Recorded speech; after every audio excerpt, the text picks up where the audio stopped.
Hello, আসসালামু আলাইকুম। আমি ঈশিতা আপনাদের সাথে আজকে আমার বান্ধবীর বিয়ের দ্বিতীয় এপিসোডের ব্লগটি শেয়ার করব।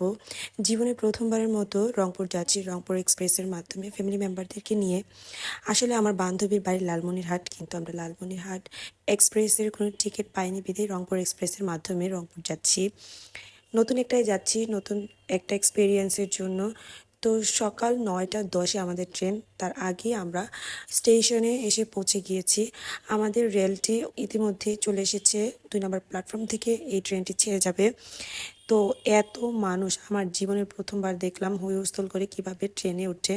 আসলে আমি এর আগে আমার জীবনে 2বার ট্রেনে উঠেছিলাম, বাবার সাথে এবং রাব্বির সাথে একবার। আর এবার দ্বিতীয়বারের মতো ওর সাথে আমি লালমনিরহাটের উদ্দেশ্যে রংপুর এক্সপ্রেস দিয়ে রংপুর যাচ্ছি।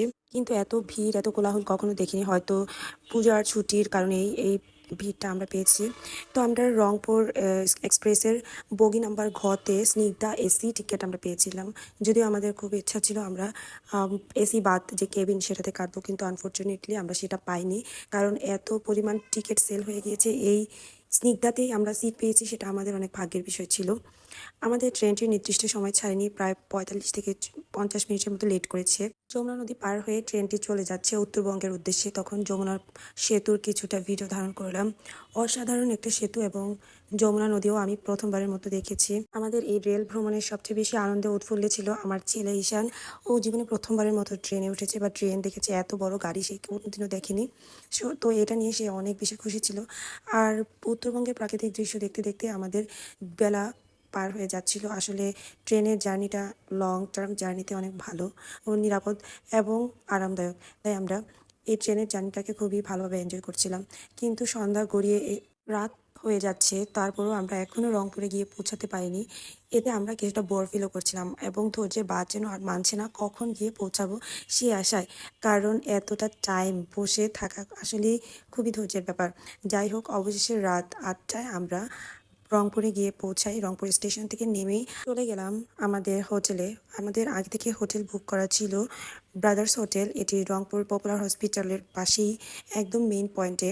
প্রথমবার এসেছি, দেখলাম রংপুর শহরটা আসলে খুবই সুন্দর। রাতের ভিউটা তো অনেক আরও বেশি সুন্দর, কারণ এটি একটি বিভাগীয় শহর। এখানে মানুষজন কোলাহলের বিষয়টা একটু কমই অন্য শহর থেকে, যেটা আমার খুবই মুগ্ধ করেছে। তারপর আমরা চলে আসলাম রুমের ভিউটা আপনাদের সাথে একটু শেয়ার করলাম। 8তলা বিশিষ্ট এই ব্রাদার্স হোটেলের স্টাফরা যথেষ্ট আন্তরিক ছিল। ওরা আমাদেরকে খুবই সম্মান করেছে এবং আমাদের সাথে খুবই সুন্দর ভালো ব্যবহার করেছে। আসলে ওদের ব্যবহারটা অসাধারণ ছিল।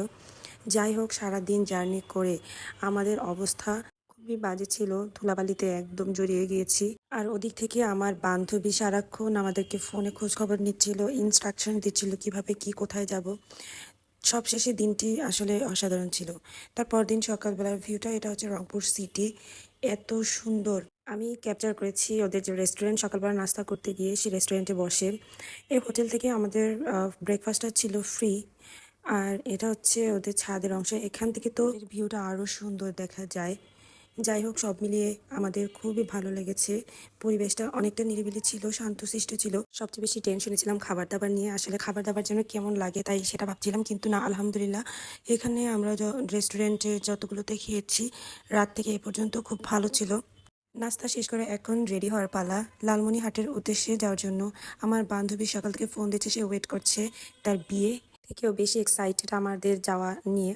সবাইকে রেডি করাতে করাতে নিজে আসলে হালকা পাতলার উপর একটু সেজে নিলাম, তেমন একটা সাজতে পারিনি মনের মতো। যাই হোক, আলহামদুলিল্লাহ যতটুকু হয়েছে এনাফ আমি মনে করি। তারপর আমরা যাচ্ছি লালমনিরহাটের উদ্দেশ্যে। লালমনিরহাট বলতে ওদের একদমই লালমনিরহাট মেইন পয়েন্টে না, রংপুরের কাছাকাছি। প্রায় রংপুর থেকে লালমনিরহাট ওদের যে বাড়ি সেখানে যেতে আমাদের লাগবে 1 ঘন্টা বা তার থেকে একটু কম, 45 মিনিটের মতো। তো আমরা একটা কার রিজার্ভ করেছি সারাদিনের জন্য এখানে রেন্টে কারে। তো সেটা দিয়েই হচ্ছে আমরা ওদের বাসায় যাব।